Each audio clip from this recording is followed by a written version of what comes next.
In 2013, Fstoppers teamed up with Mike Kelly to produce Where Art Meets Architecture, the ultimate tutorial on all things real estate and architectural photography. This video ended up being our most successful photography tutorial that we have ever created.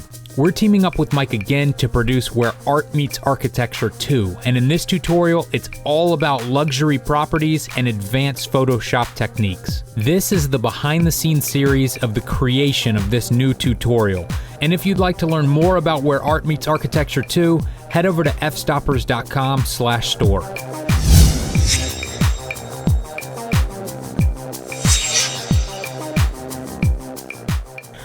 All right, we are 1 day away. We are heading to Los Angeles tomorrow at what time? 8:45. I hate you. And you are currently packing everything up. We're going through everything to make sure that we haven't forgotten anything. I'm so not a morning person.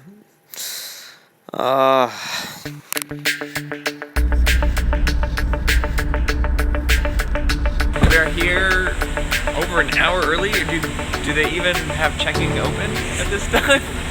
I am hoping to catch my flight this time and not be left behind. Is that too much to ask? I told him that we had way too much stuff packed. And he's like, no, let's just bring it. Should we bring one of those? Let's bring 2 or 3 of them.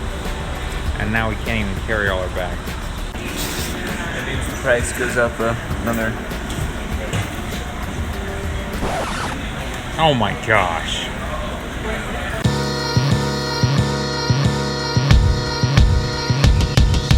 This is something like technology. You need to upgrade to our speed. We be that Blu-ray. Yeah.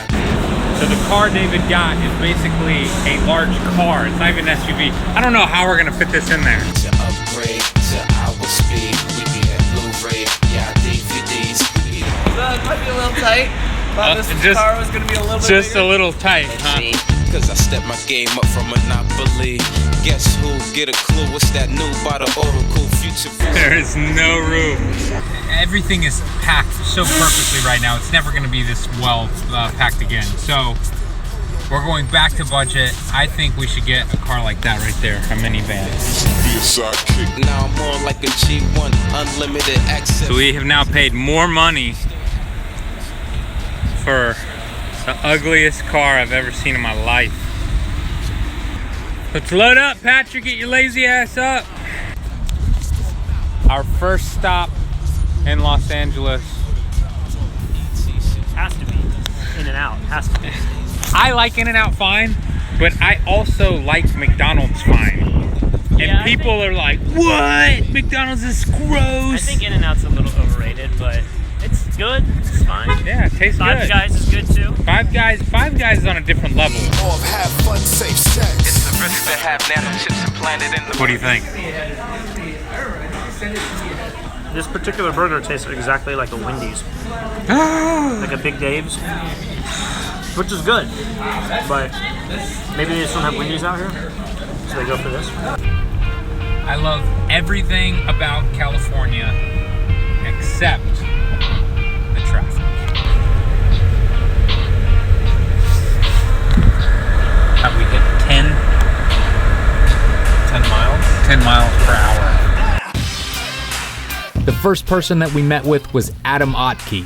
He's one of the longest running writers that we've had for fstoppers.com, and for this trip, he's going to be assisting Mike.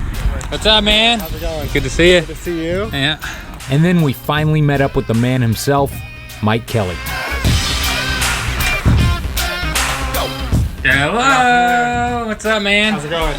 Good to see you. Good to see you. I have to get a quick video of this. I just want to show the thickness of these two laptops here.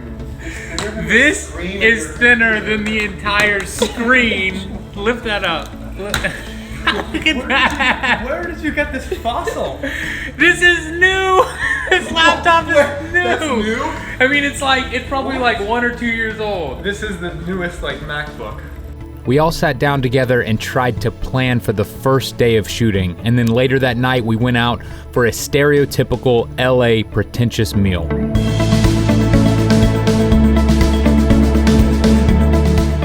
are all packed up, first day of shooting. Nothing says professional photo shoot like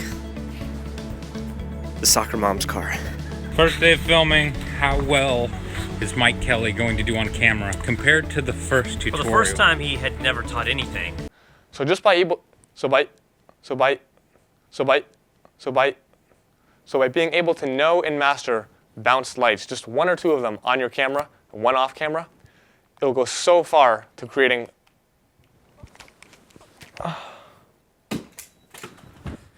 And now he's done workshops around the world, and he's spoken for a lot more people. So I'm hoping he has his crap together. We'll see. Here's the man himself. We're taking bets on how good you're going to be on camera today. I would place that bet at 4-to-1 odds. That you're going to be great on camera? Great on camera, so get your money in now. All right. Mike was much better on camera, but he wasn't perfect. Hey guys, we are here in Venice, California and getting ready for the first shot of this architectural photography tutorial. We've chosen this house to really emphasize the interesting compositional opportunities and education. I don't know, that's bullshit. Here we go. All right, so using my 17mm just to see everything here, I'm going to try to frame this shot up. We'll get intimate with the bush here again. That was just awful entendre, wasn't it? You know all the YouTubers are going to want to know, what gimbal do you have? All right, so I just bought this one off Amazon and I have never used it before. This is the Smooth C, and that's all I know about it. So far, it's really nice, and what I love about this one over the other one that we were using, it has this joystick on it. Boom. So now we're good, and then watch, I can get smooth moves with the joystick. It's pretty crazy that the iPhone now has become a production tool that will actually be used in the tutorial. We could get to this to the point where it creates shallow depth of field, we don't even need real cameras anymore. Mike is a Canon user, but we decided to introduce him to the Nikon product line. Is it a fast camera or is it like... This is the sports one. This is the fastest camera. I can put it on like high-speed mode. Is this like a paparazzi camera? We're like a paparazzi chase. This is exactly a paparazzi camera. Is that Lee Morris? Oh my god! Oh my gosh, it's Lee Morris! Oh my gosh, no! Lee. No! All right, Mike, first lesson's out of the way. Doing pretty good so far. You feel good? I think it's going better than last year. What do you think? Well, there's no doubt about that. Not last year, it was like 4 years ago, wasn't it? If I shot a one-point perspective from straight on, I wouldn't be able to get all of the detached bar. If I had shot from over there, I would also miss the bar. If I shot from over there, I'd also miss. If I shot from over there, if I shot from over here, if I shot from over there, now I'm laughing. But if I shoot over here? If I shoot from over here, if I shot from over there, I would also miss the bar. If I shot from over there, I'd also miss.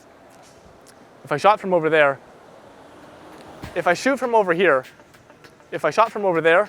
This is the Kessler pocket jib, and we used this for the first time with Elia when we went to Iceland, I guess.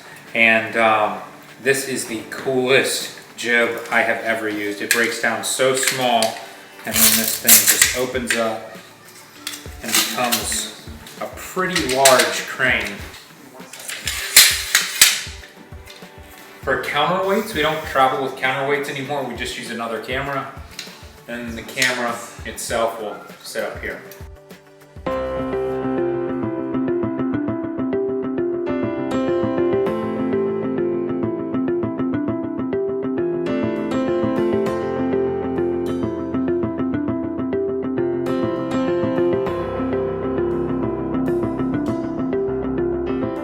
Because we're using a 24mm lens, we're picking up some of these cabinets on the left-hand side. But I'm using a 24mm tilt shift. So what I can do is I can actually use the shift function and change the field of view while keeping the perspective that I love exactly the same. I'm going to put my camera into video mode right now and show you how I'm going to shift to the right to solve my problems. So on the left-hand side of this frame, you can see these cabinets actually intruding right into the picture. And like I said, I love the perspective. I love everything about this shot except for that annoying cabinet. So rather than crop, I'm just going to use the shift function of this lens, and I'm going to roll it slightly to the right and open that up. And the benefit here is that we get to see some of these cabinets and woodwork on the right. So we've gone from this, which is straight ahead with no shift applied, slightly over to the right, which opens up the right-hand side of that frame and gets rid of the cabinet on the left. David, what are you doing? Gotta get some time lapse. Is that the setup?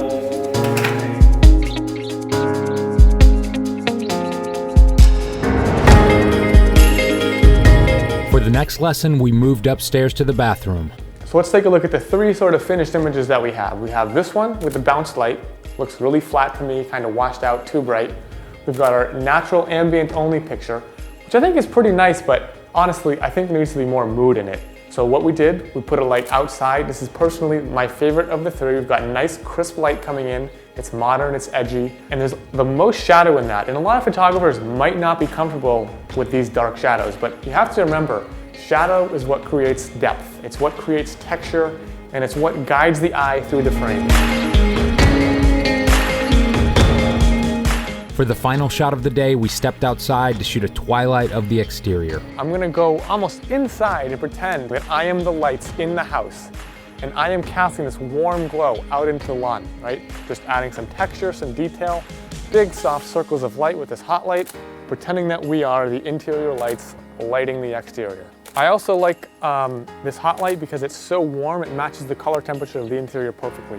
You could also use a flash, and in that case you'd have to gel it with a full cut of CTO to match the interior lights. So while the exposure is perfect, what I'm gonna do is, again, I'm just gonna bracket. I'm gonna go one stop up and one stop down from my perfect exposure. So if I was at 2 seconds, I'm gonna get a 1 second exposure, so it's a little underexposed, then a 4 second exposure to get a bit overexposed. And the reason I'll get those is just in case, right? So if something's too dark or too bright, when I go into Photoshop, I can tweak it using those extra exposures. This lesson really shows what Mike is known for. And in this tutorial, Mike gives away all of his files, and you can follow along with him in Photoshop to create these awesome finished photographs. That's our finished image. I'm really happy with how it turned out. It's very simple when all things are considered. We did a really quick sky replacement and only painted in 2 layers of light and then just a couple adjustment layers, and I think it looks awesome. Stay tuned for next week's episode when we head to Venice Beach, California to shoot a $10 million house.